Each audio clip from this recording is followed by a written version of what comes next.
ഇന്നത്തെ പ്രധാനപ്പെട്ട travel update US non emigrants visa ഉള്ളവരോടാണ്. ഇവരുടെ വിസ റിന്യൂവൽ ചെയ്യാനുള്ള ടൈം 4 വർഷത്തിൽ നിന്നും 1 വർഷത്തിലേക്ക് മാറ്റി. അതായത് നേരത്തെ 48 മാസം കിട്ടുമായിരുന്നു വിസ എക്സ്പയർ ആയി കഴിഞ്ഞാൽ റിന്യൂവലിന് വേണ്ടി കൊടുക്കാനായിട്ട്. ഇപ്പോൾ അത് 1 വർഷം, അതായത് 12 മാസമായിട്ട് അവർ കട്ട് ഡൗൺ ചെയ്തിരിക്കുകയാണ്. ഇതെന്താണെന്ന് നോക്കാം നമുക്ക്. നോർമലി നമ്മൾ US വിസ എടുക്കാനായിട്ട് ചെന്നൈയിൽ, നമ്മുടെ ഇവിടെ കേരളത്തിൽ നിന്ന് അടുത്ത് ചെന്നൈയിലാണ്. ചെന്നൈയിൽ പോയിട്ട് 2 ദിവസം നിൽക്കണം, ബയോമെട്രിക് എടുക്കണം, അതേപോലെ ഇന്റർവ്യൂ അറ്റൻഡ് ചെയ്തിട്ടാണ് വിസ കിട്ടുന്നത്. ഈ 10 വർഷത്തെയാണ് നോർമലി B1 B2 വിസയൊക്കെ കിട്ടുന്നത്, നമുക്ക് ടൂറിസ്റ്റ് ആയിട്ട് പോകാനുള്ള വിസ.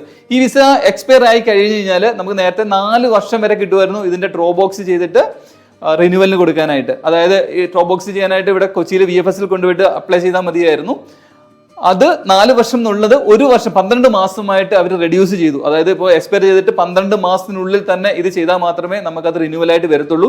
അല്ലെങ്കിൽ ഫ്രഷ് ആപ്ലിക്കേഷൻ, അതായത് പുതുതായിട്ട് നമ്മളൊരു ആപ്ലിക്കേഷൻ കൊടുത്ത് ചെന്നൈയിൽ പോയിട്ട് 2 ദിവസം അവിടെ നിന്ന് ബയോമെട്രിക്കും ഇന്റർവ്യൂ ഒക്കെ കഴിഞ്ഞിട്ട് ഫ്രഷ് ആപ്ലിക്കേഷനായിട്ട് പരിഗണിച്ച് പുതിയ വിസയായിട്ട് അടിച്ചു വരണം. അപ്പോൾ ഇങ്ങനെ ആരുടെയെങ്കിലും B1 B2 വിസയൊക്കെ എക്സ്പയർ ആവാൻ പോകുന്നുണ്ടെങ്കിൽ എത്രയും പെട്ടെന്ന് തന്നെ റിന്യൂവലിന് വേണ്ടി ഡ്രോ ബോക്സിന് വേണ്ടിയിട്ട് നോക്കുക. ഇവിടെ കൊച്ചി VFS നമുക്ക് അപ്ലൈ ചെയ്യാൻ പറ്റും. അത് ചെയ്തിട്ട് അല്ലെങ്കിൽ ഏതെങ്കിലും നിങ്ങളുമായിട്ട് ട്രസ്റ്റഡ് ആയിട്ടുള്ള ഒരു ട്രാവൽ ഏജന്റ് അടുത്ത് പോയിട്ട് അവർ റിന്യൂവലിന് വേണ്ടി ചെയ്തു തരും. വളരെ ഈസി ആയിട്ട് റിന്യൂവൽ ചെയ്യാൻ പറ്റും.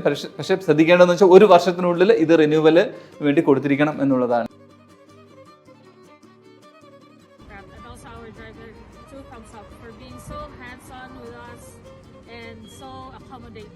Thanks so much. Thank you so much. Thanks so Come much. to Baku. Yeah, come. We recommend Miss Johan and Mr. Rashid. They're the best. Thank you. Thanks a lot.